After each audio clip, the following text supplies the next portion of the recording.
جب اس نے تمہاری تسکین کے لیے اپنی طرف سے تمہیں نیند کی چادر اڑھا دی اور تم پر آسمان سے پانی برسا دیا تاکہ تم کو اس سے نہلا کر پاک کر دے اور شیطانی نجاست کو تم سے دور کر دے، اور اس لیے بھی کہ تمہارے دلوں کو مضبوط کر دے اور اس سے تمہارے پاؤں جمائے رکھے۔ جب تمہارا پروردگار فرشتوں کو ارشاد فرماتا تھا کہ میں تمہارے ساتھ ہوں، تم مومنوں کو تسلی دو کہ ثابت قدم رہیں، میں ابھی کافروں کے دلوں میں روب و ہیبت ڈالے دیتا ہوں، سو ان کی گردنیں اڑا دو اور ان کی پور پور توڑ دو۔ یہ سزا اس لیے دی گئی کہ انہوں نے اللہ اور اس کے رسول کی مخالفت کی،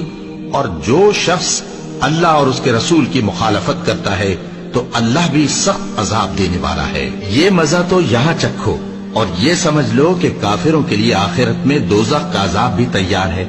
اے اہل ایمان، جب میدان جنگ میں کفار سے تمہارا مقابلہ ہو تو ان سے پیٹھ نہ پھیرنا۔